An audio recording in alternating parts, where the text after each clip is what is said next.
Welcome back to Baldur's Gate 3 Friendship is Magic.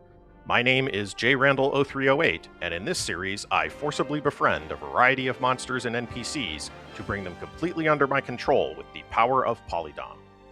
I've finished Act 1, so it's time for the flock of friends to frolic forth to Act 2. In alphabetical order, my friends are Anders, Buthir, Dror Ragslin, Auntie Ethel, the Knoll Flind, Gandrel, Gut, a Harpy, a Lava Elemental, the masks of Servitude, Terror, and Vengeance, a Maragon Legionnaire, Minthara, Nier, and the Weary Traveler. I enter the shadow-cursed lands where the Weary Traveler photobombs my cutscene. Auntie Ethel, the Flind, and Anders still won't stay with the group, and some of the larger creatures like the Harpy and the Lava Elemental get hung up on the environment. This was merely annoying before, but is now actually dangerous due to the Shadow Curse. To mitigate the darkness, my character, who is respect to Cleric, casts Daylight on Buthir's club. I stumble across some Harpers, a Forgotten Realm society so secret that every third person you meet has a membership pin. We stand around aimlessly while one of them gets dragged into the darkness.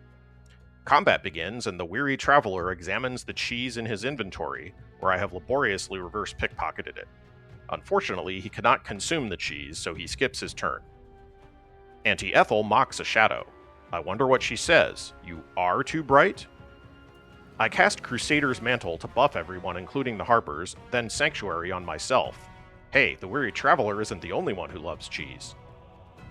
Harper Caro decides to run away from the light because apparently he doesn't want to live. I use Boon of Servitude on him in an attempt to help. The Mask of Vengeance and the Maragon team up, but at this point in the run, the Mask's armor class is too high for this to be as effective a combo as it could be. Yes, the Maragon's Sentinel triggers even on a miss against an ally, but this would be far better if the enemy hit the Mask of Vengeance so she could retaliate with her eponymous power. Here's an example of Nier's sunlight sensitivity as a significant downside. I brought this on myself with the Daylight spell, but the alternative was for everyone to take necrotic damage from the Shadow Curse. Sorry, Nier. The Lava Elemental ends things, and during the post-combat cutscene, Harper Caro manages to die despite being only a couple meters away from a brightly lit area. Some people are too stupid to live. I continue to the Last Light Inn, where Jaheira isn't very nice to someone she just met. That would normally justify forced friendship, but I already have one erstwhile companion polydomed, so I spare Jaheira. Someone named Marcus, who I've never met, vouches for me. Thanks, bro. This area has a forge set up, but no one to man it. Sorry, Damon. And Karlach. Also, check out this completely normal ox. The inn itself is sparsely populated. I shed a tear for the missing tieflings. My flock of friends enters the inn's basement where the Weary Traveler continues his search for delicious cheese. Instead, we find some crabby critters with an aura of fear. Minthara shrugs this off thanks to a precast protection from evil. I remember when paladins in Dungeons & Dragons were always immune to fear. Those were the days. The fight rages on, and at this point I notice that Priestess Gut can make an offhand attack with Herald, the heavy crossbow. What? A rewind to some earlier footage reveals Gut with a Herald in almost every item slot. That's crazy. And she's not the only one. Here, the Mask of Vengeance also makes an offhand Herald attack. This is pretty busted given that Heraldish Doom is an excellent debuff, and you shouldn't be able to equip a heavy crossbow in your offhand. For those reasons, I will definitely continue to exploit this bug going forward. The Mask of Vengeance also shows off Vengeful Strike. Its animation is extremely fast, and the combat log doesn't give much detail unless you expand it, so it's easy to miss when this happens unless you pay close attention or record your fights. When there's only one Meenlock left, I polydom it. The Meenlock has its claw attack listed twice. That's because the creature has two separate skills, Target Claw's Meenlock and Target Claw's Meenlock Variation. The variation is using the regular version, but has recharge values 4 to 6, meaning that under normal circumstances, the Meenlock can only use it about half the time. But it can always use the regular Target Claw's Meenlock, so I'm not sure why the creature is coded this way. The main reason I want a Meenlock as a friend is because of its fear aura that applies the frightened condition to targets that fail a wisdom saving throw. Meenlock fear only affects beasts and humanoids. Fortunately, we're in an act with lots of humanoid enemies. It's time to address the Shadow Curse so my flock can flitter freely. I set up for the world's worst ambush by not actually hiding. Seriously, why does this cutscene make the player character incompetent? But fortunately, most of my giant party wins initiative. I've positioned some delicious cheese where the weary traveler can find it. He does so, examines it, but cannot consume it. The Flint and Carnis the Drider lay into each other. Unfortunately, due to the turn order, the Flynn's successful paralysis attack is rendered pointless, as is the stun from Shield of Thralls. Ah well, at least the nearby Sharp-Eye Laura gets stunned too. Gandrel shoots Carnis a couple of times and shows that, once again, I have neglected to damage Gandrel since my last save, so his Scar of Fury isn't active, so he doesn't crit. The Meenlock and the Maragon both attack Cansif. What is with this game and similar names in the same combat? Carnis and Cansif have 5 letters in common.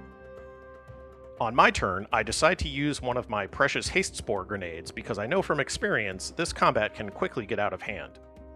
I put up Falar Aluve's Shriek for more damage, and cast Mass Healing Word for the party-wide Bless and Blade Ward. I have so many friends they can't all get to Carnis the Drider. Dror is forced to shoot the Giant Breaker crossbow I've given him. Anders hacks down a couple of non-Drider underlings. Minthara uses Razor Gale from Larathian's Wrath, one of my favorite weapons. Razor Gale is a party-friendly small AoE that carries reaction smites on any or all of its hits. The Meenlock has maneuvered close to Brawler Vez, who fails her save against Fear. She can't move, but she can throw. A smoke powder bomb that is devastatingly effective against my tightly packed party. According to my math, this totals 193 force damage. Wow! Fortunately, no one is killed. Boother and Gut get some measure of revenge on their turns, and the Lava Elemental takes out its frustration on Cansif. That's the end of Round 1. Yes, my ridiculously large party makes most fights into 1 or 2 round affairs, but I don't mind. The weary traveler continues to play with his cheese. He throws the cheese at Carnis, but deals no damage, except to the cheese. The Flint finishes off the Drider, and to celebrate, eats Gronag's body. Haha, he eats Gronags. I grab the Moon Lantern and release the Pixie within. Dolly Thrice makes Shadow-Cursed Land navigation nice. My character reaches level 9. I add a level of Sorcerer because I want the shield spell. I'd also like to reclaim Metamagic at some point, although we'll see how I feel when I get to level 10. And yes, I should have respected to put the Sorcerer level first for Constitution saving throw proficiency. I fail to perceive the Meazels I know are hiding in this area, so I order one of my friends to check it out. Surprise! Except not the weary traveler for some reason. He moves to what I think is a safe location. The Meazels disagree. One of them garrots the weary traveler, and another garrots the lava elemental. I wouldn't throw a rope around the neck of a 600-kilogram creature made of liquid hot magma, but the Meazel is braver than me. Garroted imposes silence and restraint, so the weary traveler cannot cast most of his spells. He can cast Autoluke's Freezing Sphere because the projectile version lacks the has verbal component flag. He does so on the 2 Meazels near the bulk of my party, and they survive. That was disappointing. At least one of them slips on the ice. My newest friend, the Meenlock, bamfs into position. Its fear aura causes the Meazel to lose the garroting status. For some reason, Garroted has a carve-out for Frightened, alone among the many, many status conditions that might make sense to shut off a power. Okay then. To add insult to injury, the Meenlock's claw attack paralyzes the Meazel. Take that! Gandrel shows that he can use a dagger as well as a crossbow and stabs the paralyzed Meazel to death. 2 other Meazels attack little old me, but both miss thanks to the shield spell. I knew it was a good idea to pick that up. I try to polymorph one of the Meazels from a scroll. It saves. I try again. It saves again. 3rd time's the charm? Yes. Karlach dominates the Sheepsel. Once it is my friend, I note that it has weapon proficiency in daggers and short swords. That's oddly specific. Weapons aside, the reason I want a Meazels friend is so it can garrote my enemies to silence and restrain them, just in case we run into any spellcasters. Next time, I talk to 4 different people, all with the same last name. I hope you're enjoying Baldur's Gate 3 Friendship is Magic. Let me know what you think in the comments. Thanks for watching!